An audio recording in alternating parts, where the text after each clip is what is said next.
शतरुद्र संहिता पहला अध्याय। शिव के 5 अवतार। शौनक जी बोले, हे सूत जी, जो परमानंद हैं, जिनकी लीलाएं अनंत हैं और जो सर्वेश्वर अर्थात सबके ईश्वर हैं, जो देवी गौरी के प्रियतम तथा कार्तिकेय व विघ्न विनाशक गणेश जी के जन्मदाता हैं, उन आदिदेव भगवान शिव की हमें वंदना करनी चाहिए।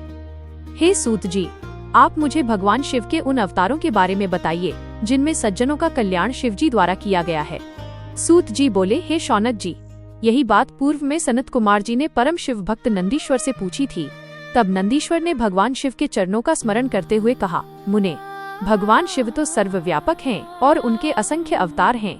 श्वेत लोहित नामक 19वें कल्प में शिवजी का सद्योजात नामक अवतार हुआ है। यही शिवजी का प्रथम अवतार कहा जाता है। उस कल्प में परम ब्रह्म का ध्यान करते हुए ब्रह्मा जी की शिखा से श्वेत लोहित कुमार उत्पन्न हुए। तब सद्योजात को शिव अवतार जानकर ब्रह्मा जी प्रसन्नता पूर्वक उनका बार बार चिंतन करने लगे। ब्रह्मा जी के चिंतन से परम ब्रह्म स्वरूप 4 यशस्वी ज्ञान संपन्न कुमार उत्पन्न हुए। उनके नाम सुनंद, नंदन, विश्वनंदन और उपनंदन थे। तब सद्योजात भगवान शिव ने ब्रह्मा जी को परम ज्ञान प्रदान किया तथा इस सृष्टि को उत्पन्न करने की शक्ति उन्हें प्रदान की। तत्पश्चात रक्त नामक 20वां कल्प आया। इसमें ब्रह्मा जी का शरीर रक्त वर्ण का हो गया। इस प्रकार ध्यान करते हुए उनके मन में अचानक पुत्र प्राप्ति का विचार आया। उसी समय उन्हें एक पुत्र प्राप्त हुआ। उसने लाल रंग के कपड़े पहन रखे थे तथा उसके सभी आभूषण और आँखें भी लाल ही थीं। तब उस पुत्र को भगवान शिव का दिया हुआ प्रसाद जानकर ब्रह्मा जी बहुत प्रसन्न हुए। उन्होंने भगवान शिव की स्तुति करनी आरंभ कर दी। उस लाल वस्त्रधारी के विरज, विवह, विशाख और विश्वभान नाम के 4 पुत्र हुए। तत्पश्चात वामदेव भगवान शिव ने ब्रह्मा जी को सृष्टि की रचना करने की आज्ञा प्रदान की। इसके बाद 21वां कल्प आया, जिसमें ब्रह्मा जी ने पीले वस्त्र धारण किए। पुत्र कामना का ध्यान करते हुए ब्रह्मा जी को एक महान तेजस्वी दीर्घ भुजाओं वाला पुत्र प्राप्त हुआ। उस पुत्र को ब्रह्मा जी ने अपनी बुद्धि से तत्पुरुष शिव समझा। तब उन्होंने गायत्री का जाप आरंभ किया। देवी गायत्री एवं शिव कृपा से उस पीत वस्त्रधारी दिव्य कुमार के अनेकों पुत्र हुए। इसके पश्चात शिव नामक कल्प हुआ। इससे ब्रह्मा जी को हजारों वर्ष बाद एक दिव्य कुमार की प्राप्ति हुई। वह बालक काले रंग का था। उसने काले कपड़े, काली पगड़ी और सभी वस्तुएं काले रंग की ही धारण कर रखी थीं। तब इस अघोर तथा घोर पराक्रमी कृष्ण एवं अद्भुत देवेश को देखकर ब्रह्मा जी ने प्रणाम किया। फिर ब्रह्मा जी उनकी स्तुति करने लगे। उस कृष्ण वर्ण कुमार के कृष्ण, कृष्णशिख, कृष्णास्य और कृष्ण कंठधारी नामक 4 पुत्र उत्पन्न हुए। ये सभी तेजस्वी और शिव स्वरूप ही थे। इन्होंने ही ब्रह्मा जी द्वारा रची जा रही सृष्टि का विस्तार करने के लिए घोर नामक योग का प्रचार किया। तत्पश्चात परम अद्भुत विश्वरूप नामक कल्प हुआ, जिसमें ब्रह्मा जी पुत्र की कामना से ध्यान मग्न थे। तभी उनके चिंतन से सिंहनाद करने वाली विश्वरूपा सरस्वती प्रकट हुई। साथ ही परमेश्वर के 5वें अवतार भगवान ईशान भी प्रकट हुए, जिनका रंग स्फटिक के समान उज्ज्वल था और उन्होंने अनेक प्रकार के सुंदर रत्न आभूषण धारण किए हुए थे। तब उन ईशान के जटी, मुंडी, शिखंडी और अर्धमुंडी नामक 4 पुत्र हुए। इन बालकों ने भी योग का मार्ग अपना लिया। इस प्रकार मैंने जगत की हितकामना से भगवान शिव के सद्योजात नामक अवतार एवं शिवजी के ईशान, पुरुष, घोर, वामदेव और ब्रह्म नामक 5 मूर्तियों के बारे में बताया। जो मनुष्य श्रद्धा भाव से भगवान शिव के इस अवतार को सुनता या पढ़ता है, वो इस संसार में सुख भोग कर परम गति को प्राप्त होता है। दूसरा अध्याय। शिवजी की अष्टमूर्तियों का वर्णन।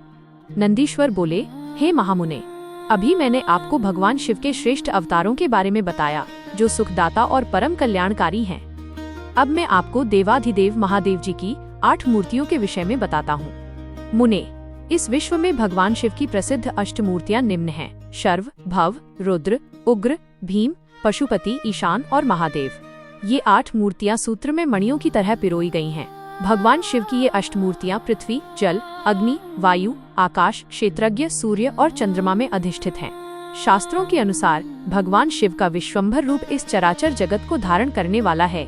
उन्हीं का भव रूप सलिलात्मक एवं समस्त जगत को जीवन प्रदान करने वाला है और संसार का पालन करता है एवं उसे चलाता है। यही तीसरी मूर्ति का उग्र रूप है।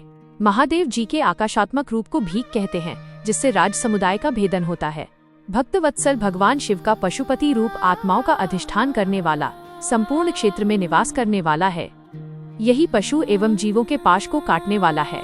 महादेव जी का इस संसार को प्रकाशित करने वाला सूर्य रूप ईशान है और यही आकाश में फैला हुआ है। भगवान शिव का अमृतमयी रश्मियों वाला तथा संसार को तृप्त करने वाला रूप महादेव के नाम से पुकारा जाता है। आत्मा देवाधिदेव भगवान शिव का 8वां मूर्ति रूप है और अन्य मूर्तियों की व्यापिका है। भगवान शिव के इस अष्टमूर्ति स्वरूप के कारण ही पूरा संसार शिवमय है। जिस प्रकार पौधे को पानी से सींचने से शाखाएं एवं फूल पुष्पित होते हैं, उसी प्रकार शिव स्वरूप से ये विश्व परिपुष्ट होता है। जिस प्रकार पिता पुत्र को देखकर हर्षित होता है, उसी प्रकार इस जगत के पिता भगवान शिव भी अपने भक्तों को हर्षित और प्रसन्न देखकर संतुष्ट होते हैं और उन्हें आनंद की प्राप्ति होती है। इसलिए हमें सदैव भक्ति भाव से उनकी प्रसन्नता हेतु कार्य करना चाहिए। 3रा अध्याय अर्धनारीश्वर शिव। नंदीश्वर बोले, जब ब्रह्मा जी द्वारा रची हुई इस सृष्टि का विस्तार नहीं हुआ, तब वे बड़े चिंतित होकर विस्तार के उपायों के विषय में सोचने लगे। ब्रह्मा जी ने विचार किया कि यदि कोई इस संबंध में मेरी मदद कर सकता है तो वे सिर्फ भगवान शिव हैं। तब अपने आराध्य देव भगवान शिव को प्रसन्न करने हेतु उन्होंने शिव शिवा के संयुक्त रूप की आराधना करनी आरंभ कर दी। उनकी स्तुति से प्रसन्न होकर भगवान शिव उनके सामने प्रकट हुए और बोले, हे ब्रह्मन, कहो क्या चाहते हो? अपने मनोरथ के विषय में बताओ ताकि मैं उसे पूरा करने में तुम्हारी मदद कर सकूं। भगवान शिव के इस प्रकार के वचन सुनकर ब्रह्मा जी ने अपने दोनों हाथ जोड़कर भगवान शिव की स्तुति की और बोले, हे देवाधिदेव महादेव शिव शंकर, आप तो अपने भक्तों के रक्षक हैं। आप उनके समस्त दुखों को दूर करके उनको अभीष्ट फल प्रदान करते हैं। भगवन, आपकी आज्ञा के अनुसार मैंने सृष्टि की रचना की है, परंतु भगवन, मेरे द्वारा रची गई सृष्टि का विस्तार नहीं हो रहा है। यदि यह कार्य इसी तरह होता रहा तो कभी भी सृष्टि में वृद्धि नहीं हो पाएगी। तब ब्रह्मा जी के इन वचनों को सुनकर भगवान शिव बोले, हे ब्रह्मन, मैं जानता हूँ कि तुमने अपनी सृष्टि में प्रजा की वृद्धि के लिए मेरी पूजा आराधना की है। यह कहकर शिवजी ने अपने शरीर से देवी शिवा को अलग कर दिया। देवी शिवा को वहां देखकर ब्रह्मा जी देवी शिवा की स्तुति करने लगे और कहने लगे, देवी, आपके पति भगवान शिव की ही कृपा से इस सृष्टि का सृजन हुआ है। भगवान शिव बोले, हे ब्रह्मा जी, मैंने आपके मनोरथ को पूर्ण करने के लिए ही देवी शिवा को प्रकट किया है। इस सृष्टि का विस्तार तभी संभव है जब मैथुनी सृष्टि की रचना हो, इसलिए तुम इस कार्य की पूर्ति करो। यह सुनकर ब्रह्मा जी भगवान शिव और शिवा दोनों की प्रसन्नता हेतु कार्य करने लगे। ब्रह्मा जी बोले, हे देवी, सृष्टि के आरंभ में आपके पति देवाधिदेव भगवान शिव ने ही मेरी रचना की थी और मुझे सृष्टि की रचना करने का आदेश दिया था, जिसके फल स्वरूप मैंने अनेक पुरुषों की रचना की, परंतु इतना करने पर भी उनकी वृद्धि संभव नहीं हो सकी। इसलिए माते, मैं अपनी प्रजा की वृद्धि हेतु आपकी शरण में आया हूँ। प्रजा वृद्धि तभी संभव है जब सृष्टि का निर्माण कार्य अर्थात वृद्धि स्त्री पुरुष के समागम से हो, परंतु अभी तक मैं नारी को प्रकट नहीं कर पाया हूँ। हे शिवे, आप मुझे नारी की सृष्टि करने की शक्ति प्रदान करें।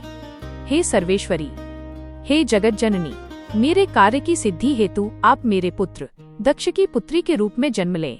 ब्रह्मा जी की प्रार्थना को मानते हुए देवी जगदम्बा ने दक्ष की पुत्री होना स्वीकार कर लिया। यह कहकर देवी शिवा ने भगवान शिव के शरीर में प्रवेश कर लिया। तत्पश्चात शिव शिवा वहां से अंतर्धान हो गए। तभी से शिव शिवा का अर्धनारीश्वर रूप विख्यात हुआ और इस संसार में स्त्री जाति की रचना संभव हुई। यह अर्धनारीश्वर स्वरूप वर्णन अत्यंत आनंददायक एवं मंगलकारी है। 4था अध्याय ऋषभदेव अवतार का वर्णन। नंदीश्वर बोले, हे सर्वज्ञ सनत कुमार जी, एक बार ब्रह्मा जी से भगवान शिव बोले, ब्रह्मन, 7वें मनवंतर में वाराह कल्प होगा। इसमें कल्पेश्वर भगवान प्रकट होंगे जो तीनों लोकों को अपने दिव्य प्रकाश से आलोकित करेंगे और तुम वैवस्वत मनु के प्रपौत्र बनोगे। उन मनवंतर में 4 युग होंगे। द्वापर युग के अंत में मैं ब्राह्मणों की रक्षा करने और उनका हित करने हेतु अवतार धारण करूंगा। द्वापर युग में व्यास जी प्रभु का रूप धारण करेंगे। कलयुग के अंत में मैं देवी शिवा सहित श्वेत नामक ब्राह्मण मुनि के रूप में प्रकट होऊंगा। हिमालय पर्वत पर मेरे श्वेत, श्वेतशिख, श्वेताश्व और श्वेतलोहित नामक 4 शिष्य होंगे। मेरे ये शिष्य अविनाशी तत्व को जानकर जन्म मृत्यु के बंधनों से मुक्त हो जाएंगे। हिमालय के उच्च शिखर पर जब मैं अवतार लूंगा, उस समय ब्रह्मा जी मेरे शिष्य बनकर मुझसे अक्षय तत्व की शिक्षा लेंगे और मेरे परम भक्त बनकर मेरी आराधना करेंगे। द्वापर में प्रजापति सत्य तो कलियुग में सुतारी नाम से मुझे प्रसिद्धि मिलेगी। उस युग में दुंदुभी, शतरूप, ऋषिक और केतु आदि वेदों के ज्ञाता मेरे प्रिय शिष्य होंगे। मेरे ये शिष्य ध्यान और योग के माध्यम से शिवलोक को प्राप्त करेंगे। द्वापर के 3रे चरण में व्यास जी भार्गव के रूप में अवतरित होंगे और शिवलोक के पास दमन नाम से प्रसिद्ध होंगे। मेरे विशोकादि नामक 4 पुत्र व्यास जी के शिष्य होंगे, जिन्हें मैं दृढ़ निवृत्ति का उपदेश दूंगा। तत्पश्चात चौथे द्वापर में अंगिराज व्यास होंगे और मैं सुहोत्र नाम से प्रकट होऊंगा। मेरे 4 पुत्र होंगे और वे चारों महात्मा बन जाएंगे। मेरे ये चारों पुत्र सुमुख, दुर्मुख, दुर्दभ और दुर्तिक्रम नाम से विख्यात होंगे। 5वें द्वापर में व्यास जी सविता नाम से प्रसिद्ध होंगे और मैं कंक नामक योगी व महान तपस्वी होऊंगा। तब मैं व्यास जी की सहायता करूंगा और उन्हें अर्थ मुक्ति के मार्ग का आश्रय दूंगा। 9वां द्वापर आने पर व्यास जी सारस्वत होंगे। तब मैं स्वयं ऋषभ नामक अवतार धारण करूंगा। पाराशर, गर्ग, भार्गव तथा गिरीश मेरे शिष्य होंगे। ये चारों श्रेष्ठ योगी होंगे और सदा योग के मार्ग का ही अनुसरण करेंगे। अपने ऋषभ अवतार में मैं भद्रायु नाम के एक राजकुमार को जीवन दान दूंगा, जो कि विष द्वारा मर जाएगा। जब वो राजकुमार भद्रायु 16 वर्ष का होगा, उस समय मेरे अंश ऋषभ ऋषि उसके घर जाएंगे। जब वह राजकुमार श्रद्धा और भक्ति भावना से उनका पूजन करेगा, तब वे मुनि उसे राजधर्म का उपदेश देंगे। उसकी पूजा अर्चना से प्रसन्न होकर वे मुनि भद्रायु को दिव्य कवच, शंख तथा शत्रुओं का विनाश करने वाला खड्ग प्रदान करेंगे। यही नहीं, वे उसके शरीर पर अद्भुत भस्म लगाकर उसे 12,000 हाथियों का बल भी प्रदान करेंगे। इस प्रकार भद्रायु को अनेकों वरदान और दिव्य वस्तुएं प्रदान करने के पश्चात वे वहां से चले जाएंगे। तब भद्रायु रिपुगणों को युद्ध में हराकर कीर्तिमालिनी नामक परम सुंदरी कन्या से विवाह करके धर्म पूर्वक राज्य करेगा। यही ऋषभ नामक नवा अवतार है। ऋषभ चरित्र परम पावन, महान तथा स्वर्ग, यश और आयु प्रदान करने वाला है। 5वां अध्याय, शिवजी द्वारा योगेश्वर अवतारों का वर्णन। शिवजी बोले, ब्रह्मन, 10वें द्वापर में त्रिधामा नामक व्यास मुनि होंगे, जो हिमालय के उच्च शिखर पर भृंगु नामक स्थान पर रहेंगे। उस अवतार में भी मेरे भृगु, बलबंधु, नरामित्र और केतुश्रृंग नामक 4 तपस्वी पुत्र होंगे। 11वां द्वापर आने पर त्रिव्रत नामक व्यास होंगे और मैं कलिग में गंगा के द्वापर में तप नाम से प्रकट होऊंगा। और लंबोदर, लंबादा, केशलंब और प्रलंबक नामक मेरे 4 पुत्र होंगे। ये चारों दृढ़व्रत होंगे। तत्पश्चात 12वां द्वापर आएगा। इसमें शततेजा मुनि व्यास होंगे और मैं अट्टी नामक अवतार धारण करूंगा। उस समय सर्वज्ञ, समबुद्धि, साध्य और शर्व नाम के मेरे 4 पुत्र होंगे। ये महायोगी होंगे और निवृत्ति के मार्ग का अनुसरण करेंगे। 13वें द्वापर में व्यास धर्म स्वरूप नारायण होंगे और मैं गंधमादन पर्वत पर बालखिल्याश्रम में जन्म लेकर महामुनि बलि के नाम से जाना जाऊंगा। तब सुधामा, कश्यप, वशिष्ठ और विरजा मेरे पुत्र होंगे। वहीं 14वें द्वापर युग में व्यास जी दक्ष बनकर और मैं गौतम के रूप में अवतरित होऊंगा। तब अत्रि, वशद, श्रवण और श्राविकल्प मेरे पुत्र के रूप में जन्म लेंगे। 15वां द्वापर आने पर मैं हिमालय के वेदशीर्ष नामक पर्वत पर सरस्वती नदी के उत्तरी तट पर वेदशिरा का रूप धारण करूंगा। वेदशिरा के अवतार में कुनी, कुनीबाहु, कुशरीर और कुनेत्रक नाम के 4 वीर पराक्रमी पुत्र उत्पन्न होंगे। उस समय व्यास जी त्रय्यारुण नामक अवतार में होंगे। 16वां द्वापर युग आने पर व्यास जी देव नाम धारण करेंगे और मैं गोकर्ण नामक वन में गोकर्ण बनकर जन्म लूंगा तथा काश्यप, उष्णा, च्यवन और बृहस्पति मेरे 4 पुत्र होंगे। 17वें द्वापर युग में व्यास देव कृतंजय होंगे। मैं गुहावासी नाम से अवतार लूंगा और उतथ्य, वामदेव, महायोगा और महाबल मेरे पुत्र होंगे।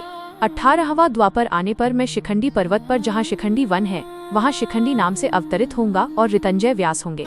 उस समय वाचः, श्रवा, ऋचिक, श्यावास्य और यतीश्वर मेरे पुत्र तपस्वी होंगे। 19वें द्वापर युग में महामुनि भारद्वाज व्यास होंगे और मैं माली नाम से हिमालय के शिखर पर जन्म लूंगा। तब मेरी लंबी लंबी जटाएं होंगी। हिरण्यनामा, कौसल्य, लोकाक्षी और प्रधिमी, जो कि गंभीर स्वभावी हैं, मेरे पुत्रों के रूप में जन्म लेंगे। 20वां द्वापर आने पर व्यास जी गौतम और मैं 28 नाम से अवतार धारण करेंगे। सुमंत, वरवरी, विद्वान, कबंध और कुणिबंधर मेरे योग संपन्न पुत्र होंगे। 21वें द्वापर युग में मैं दारुक नाम से पैदा होऊंगा और मेरे नाम से उस स्थान का नाम दारुवन हो जाएगा। प्लक्ष, दार्भामणि, केतुमान तथा गौतम मेरे पुत्र होंगे और वाचश्रवा व्यास होंगे। 22वां द्वापर युग आने पर व्यास जी सुषमायण के रूप में अवतार लेंगे और मैं वाराणसी में लांगली भीम के अवतार के रूप में प्रकट होऊंगा। उस समय मुझ हलायुधधारी शिव का दर्शन सभी देवता करेंगे तथा भल्लरी, मधु, पिंग और श्वेत केतु मेरे पुत्र होंगे तथा वे धार्मिक रुचि रखने वाले होंगे।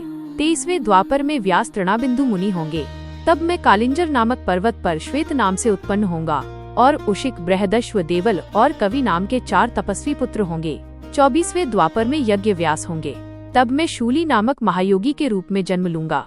शालिहोत्र, अग्निवेश, युवनाश्व और शरद वसु मेरे पुत्र होंगे। जब 25वां द्वापर युग आएगा उस समय शक्ति नाम से व्यास अवतार धारण करेंगे और मैं मुंडीश्वर नाम से प्रकट होऊंगा। 26वें द्वापर में पाराशर व्यास होंगे और मैं भद्रवट नगर में सहिष्णु के रूप में अवतरित होऊंगा। 27वां द्वापर आने पर मैं सोम शर्मा नाम से प्रभास नामक तीर्थ में अवतार धारण करूंगा। उस समय व्यास जी जातु करने नाम से प्रसिद्ध होंगे। 28वें द्वापर युग में भगवान श्रीहरि विष्णु पाराशर के पुत्र के रूप में जन्म लेंगे और उनका नाम द्वैपायन व्यास होगा।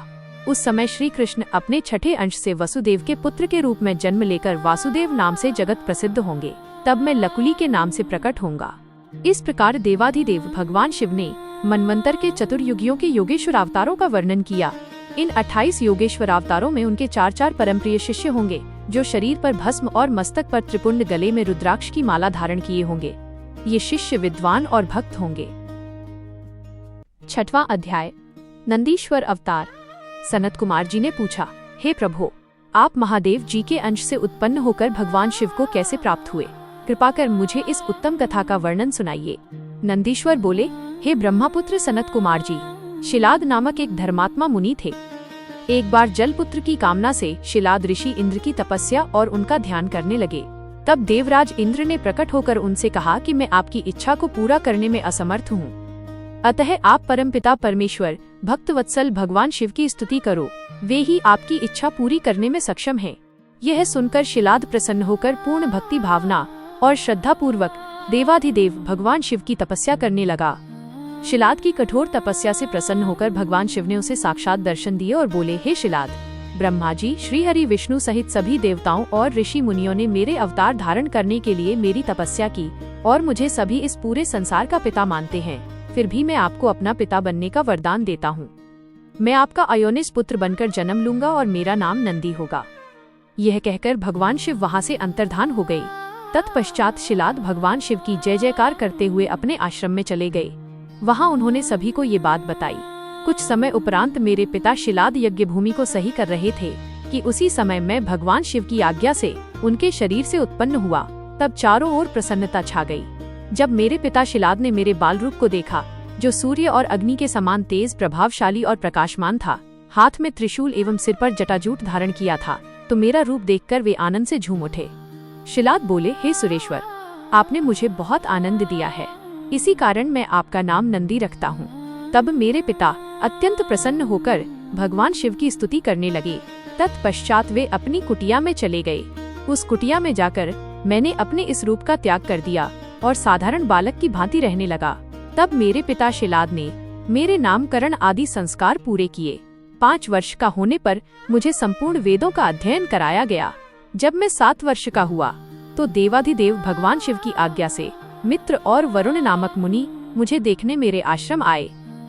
मेरे पिता शिलाद ने उन दोनों को उत्तम आसन पर बैठाया और उनकी बहुत आवभगत की।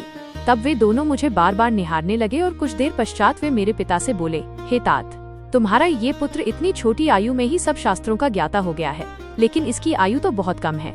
इसके जीवन का तो मात्र 1 वर्ष शेष रह गया है। तब उन दोनों की बातें सुनकर मेरे पिता शिलाद अत्यंत दुख से भर गए और रोने लगे। अपने पिता को इस प्रकार दुखी देखकर नंदीश्वर ने उनसे प्रश्न किया। वे पूछने लगे, पिताजी, आप किस कारण इतना दुखी हो रहे हैं? तब पिता शिलाद ने मुझे मेरी अल्पायु के विषय में बताया। तब मैं बोला, हे पिताजी, आप इस प्रकार दुखी न हो। मुझे देवता, दानव, यक्ष, गंधर्व, काल, यमराज या कोई भी मनुष्य नहीं मार सकता। मेरी अल्पायु में मृत्यु नहीं होगी। मेरे इस प्रकार के वचनों को सुनकर मेरे पिता शिलाद ने पूछा कि पुत्र, तुमने ऐसा कौन सा तप किया है या तुम्हें ऐसी कौन सी शक्ति प्राप्त हो गई है जो तुम ऐसा कह रहे हो? तब मैंने कहा, हे पिताजी, मैं भगवान शिव की आराधना और स्तुति से ही मृत्यु को दूर भगा दूंगा, आप चिंता न करें। ये कहकर नंदी ने पिता शिलाद को प्रणाम किया और स्वयं वन की ओर चल दिया। 7वां अध्याय, नंदी को वर प्राप्ति और विवाह वर्णन। नंदीश्वर बोले, हे महामुने, मैंने वन में जाकर घोर तपस्या करनी शुरू कर दी। मैं स्वच्छ मन और श्रद्धा भाव से भगवान शिव के 3 नेत्र, 10 भुजा तथा 5 मुख वाले रूप का ध्यान करते हुए मंत्र का जाप करने लगा। मेरी दुष्कर तपस्या से अभिभूत होकर भगवान शिव प्रसन्न हो गए। तब भगवान शिव ने देवी पार्वती सहित मुझे दर्शन दिए। भगवान शिव बोले, हे शिलाद पुत्र नंदी, मैं तुम्हारी इस तपस्या से बहुत प्रसन्न हुआ हूँ। तुम जो चाहो मनोवांछित वर मांग सकते हो। तुम्हारी इच्छा मैं अवश्य पूरी करूँगा। देवाधिदेव भगवान शिव के ये उत्तम वचन सुनकर मैं उनके चरणों में गिर पड़ा और पुनः उनकी स्तुति करने लगा। तब भगवान शिव ने अपने हाथों से मुझे ऊपर उठाया और बोले, हे वत्स नंदी, मेरे होते हुए भला तुम्हें मृत्यु भय कैसा? तुम अजर अमर हो और सदा मेरे गणनायक बनकर रहोगे। मेरा प्रेम तुम पर सदा बना रहेगा और तुम मृत्यु को कभी प्राप्त नहीं होगे। तुम्हारे घर पधारे वे दोनों मुनि मैंने ही भेजे थे, अतः अब तुम अपने शोक और चिंताओं को त्याग दो। ये कहकर भगवान शिव ने कमल के फूलों की माला अपने गले में से उतारकर मेरे गले में डाल दी। माला मेरे गले में पड़ते ही मेरे 3 नेत्र और 10 भुजाएं हो गईं। तत्पश्चात भगवान शिव मुझसे बोले कि तुम और क्या चाहते हो? मैंने कहा, प्रभु, मैं आपकी सवारी बनना चाहता हूँ। तब महादेव शिवजी ने अपनी जटाओं से हार के समान निर्मल जल मुझ पर छिड़ककर कहा कि नंदी हो जाओ। तब उन परमेश्वर शिव की जटा से जटोरक, त्रस्तोता, वृषभध्वनि, स्वर्णिका और जम्बू नदियां बह निकलीं। ये 5 नदियां पंचनद नाम से जप्तेश्वर नामक स्थान के पास बह रही हैं। जो मनुष्य इन पंचनद नामक नदियों पर जाकर प्रसन्न मन से भगवान शिव की उपासना करता है, उसे परम मोक्ष की प्राप्ति होती है। उसकी सभी कामनाएं भगवान शिव अवश्य पूरी करते हैं। भगवान शिव ने देवी पार्वती से कहा कि देवी, मैं नंदी को अपने गणों का अधिपति बनाना चाहता हूँ। शिवजी के वचन सुनकर देवी पार्वती बोली, प्रभु, मैं नंदी को अपना पुत्र मानती हूँ। तब भगवान शिव ने अपने सभी गणों को बुलाकर उनसे कहा कि मैंने नंदी को आप सब गणों का अधिपति बनाया है। भगवान शिव का यह कथन सुनकर सभी गणों ने प्रसन्नता पूर्वक उन्हें अपना स्वामी स्वीकार किया। फिर सब देवताओं और मुनियों ने नंदी का अभिषेक किया। तत्पश्चात नंदी का विवाह मरुतों की सुंदर दिव्य कन्या सुयशा से संपन्न हुआ। नंदी ने सपत्नीक परमेश्वर शिव को नमस्कार किया। महादेव जी ने नंदी को ऐश्वर्य संपन्न, महायोगी, महान धनुर्धारी, अजय और महाबली होने का आशीर्वाद प्रदान किया। देवी पार्वती ने प्रसन्नता पूर्वक नंदी से मनोवांछित फल मांगने के लिए कहा। नंदी बोला कि हे माते, मेरी सदैव आपके चरणों में भक्ति बनी रहे। यह सुनकर देवी पार्वती ने उसकी इच्छा पूर्ण कर दी। तत्पश्चात सब देवताओं ने भी हर्षित मन से मुझे अनेक वरदान प्रदान किए। तब भगवान शिव से आज्ञा लेकर सब उनका गुणगान करते हुए अपने स्थान को चले गए। महामुने, नंदीश्वर के अवतार का वर्णन शिव भक्ति बढ़ाने वाला और आनंददायक है। इसे पढ़ने अथवा सुनने से सभी सुखों की प्राप्ति होती है। 8वां अध्याय, भैरव अवतार। नंदीश्वर बोले, हे सनत कुमार जी, भगवान शिव के परम रूप भैरव जी हैं। एक समय की बात है, ब्रह्मा जी सुमेरु पर्वत पर बैठकर ध्यान में मग्न थे। उसी समय देवता उनके पास आए और उन्हें हाथ जोड़कर नमस्कार करने लगे। तत्पश्चात उन्होंने पूछा, हे ब्रह्मन, इस संसार में अविनाशी तत्व क्या है? कृपा कर इस विषय में हमें बताइए। तब भगवान शिव की माया से मोहित होकर ब्रह्मा जी बोले, हे देवताओं, आपकी प्रसन्नता के लिए मैं आपको उस अविनाशी तत्व के बारे में बताता हूँ। इस संसार में मुझसे बढ़कर कोई भी नहीं है। मेरे द्वारा ही यह सारा संसार उत्पन्न हुआ है। मैं ही स्वयंभू, अज, ईश्वर, अनादि, भोक्ता, ब्रह्मा और निरंजन आत्मा हूँ। मेरे कारण ही संसार प्रवृत्त और निवृत्त होता है। ब्रह्मा जी के इन वचनों को सुनकर वहीं बैठे भगवान श्रीहरि विष्णु को बहुत बुरा लगा। तब श्रीहरि ब्रह्मा जी को समझाते हुए बोले कि ब्रह्मन, तुम इस प्रकार अपनी स्वयं ही प्रशंसा न करो, क्योंकि मेरी आज्ञा के फल स्वरूप ही तुम इस सृष्टि के रचयिता हो। इस प्रकार ब्रह्मा जी व श्रीहरि आपस में लड़ाई करने लगे। दोनों ही अपने को बड़ा और दूसरे को निम्न समझ रहे थे। तब उन्होंने अपने को उच्च सिद्ध करने के लिए वेदों का स्मरण किया। फल स्वरूप चारों वेद वहां उपस्थित हो गए। जब ब्रह्मा जी और श्रीहरि विष्णु ने उन चारों वेदों से अपनी श्रेष्ठता के संबंध में पूछा, तब सर्वप्रथम ऋग्वेद भगवान शिव का स्मरण करते हुए बोले, हे ब्रह्मन, हे श्रीहरि, जिसके भीतर समस्त भूत निहित हैं तथा जिसके द्वारा सब कुछ प्रवृत्त होता है, जिन्हें इस संसार में परम तत्व कहा जाता है, वह एक भगवान शिव ही है। तब यजुर्वेद बोले कि उन परमेश्वर भगवान शिव की कृपा से ही वेदों की प्रामाणिकता भी सिद्ध होती है। उन्हीं भगवान शिव शंकर को संपूर्ण यज्ञों तथा योग में स्मरण किया जाता है।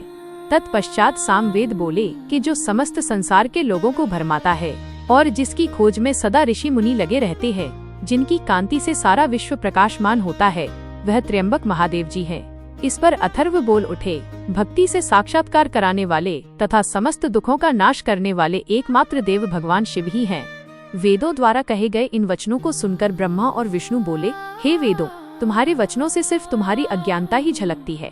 भगवान शिव तो सदा नंगे रहते हैं, अपने शरीर पर भस्म धारण करते हैं। उनके सिर पर जटाजूट व गले में रुद्राक्ष है। वे सर्पों को भी धारण करते हैं। भला शिव को परम तत्व कैसे कहा जा सकता है? उन्हें परम ब्रह्म किस प्रकार माना जा सकता है। ब्रह्मा जी और श्रीहरि विष्णु के इन वचनों को सुनकर हर जगह मूर्त और अमूर्त रूप में विद्यमान रहने वाले ओंकार बोले कि भगवान शिव शक्तिधारी हैं, वही परमेश्वर हैं तथा सबका कल्याण करने वाले हैं। वे महान लीलाधारी हैं और इस संसार में सब कुछ उनकी आज्ञा से ही होता है। ओंकार की बातें सुनकर भी ब्रह्मा जी और विष्णु जी की बुद्धि में ये बातें नहीं आईं और वे इसी प्रकार आपस में लड़ते रहे। उनका विवाद खत्म होने का नाम ही नहीं ले रहा था। तभी उन दोनों के बीच में एक विशाल ज्योति प्रकट हो गई। इस विशाल ज्योति का न तो आरंभ था न ही कोई अंत। उस अग्नि की ज्वाला से ब्रह्मा जी का 5वां मुख जलने लगा। उसी समय कल्याणकारी भगवान शिव वहां प्रकट हो गई। ब्रह्मा जी शिव जी से बोले, हे पुत्र, तुम मेरी शरण में आओ, मैं तुम्हारी रक्षा करूंगा। तुम मेरे सिर से ही प्रकट हुए हो। तुमने प्रकट होकर रोना आरंभ कर दिया था, इसी कारण मैंने तुम्हारा नाम रुद्र रखा था।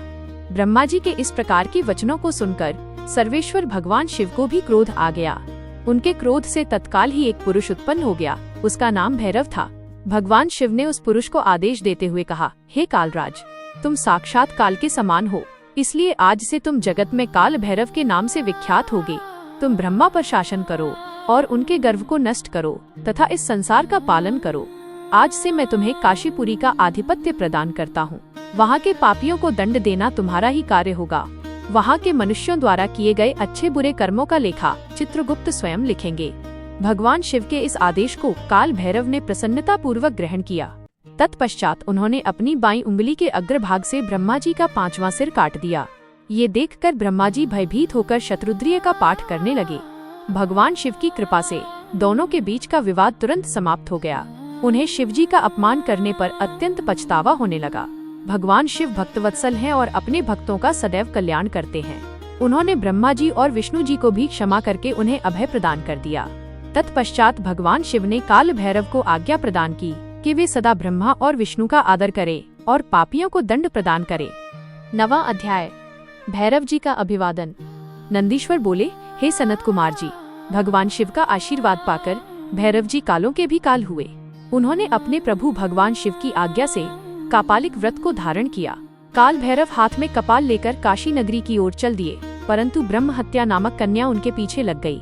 एक दिन जब काल भैरव कापालिक वेश धारण करके भगवान नारायण के स्थान पर गए, तब त्रिनेत्रधारी भगवान शिव के भैरव रूप को आता हुआ देखकर सब देवताओं व ऋषि मुनियों ने हाथ जोड़कर उन्हें प्रणाम किया और उनकी स्तुति करने लगे। भगवान विष्णु ने अपनी प्रिया देवी लक्ष्मी से कहा, हे देवी, आज हम दोनों धन्य हो गए जो हमने भगवान शिव के काल भैरव रूप का दर्शन किया।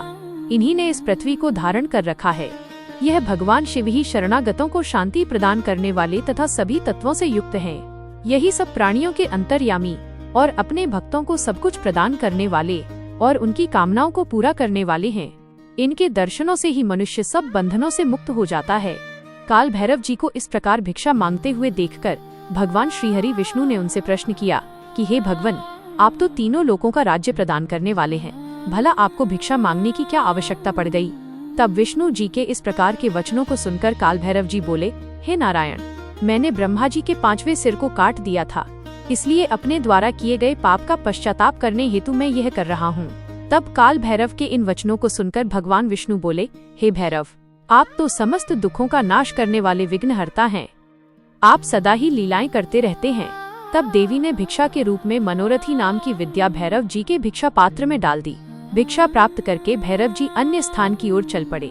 तभी विष्णु जी ने भैरव जी के पीछे जाती हुई ब्रह्म हत्या को देखा और उससे कहा कि वह शिव जी का पीछा छोड़ दे, परंतु ब्रह्म हत्या ने कहा कि इस बहाने ही मैं शिव जी की सेवा करती हूँ। यह कहकर ब्रह्म हत्या फिर भैरव जी का पीछा करते हुए काशी नगरी के समीप आ गई।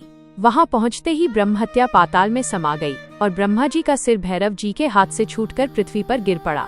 जिस स्थान पर काल भैरव जी के हाथ से ब्रह्मा जी का 5वां सिर गिरा था, वो स्थान कपाल मोचन तीर्थ के रूप में प्रसिद्ध हो गया। जब तक भैरव जी पूरी पृथ्वी का भ्रमण करके काशी नहीं पहुँचे, उनके हाथ में ब्रह्मा जी का सिर चिपका रहा और काशी पहुँचते ही वो छूट गया। इसलिए काशी नगरी को पापनाशिनी माना जाता है और ये सत्पुरुषों द्वारा सदा सेवनीय है। जो मनुष्य शुद्ध हृदय से कपाल मोचन भैरव जी का स्मरण करता है, उसके जन्म जन्मांतरों के पाप नष्ट हो जाते हैं।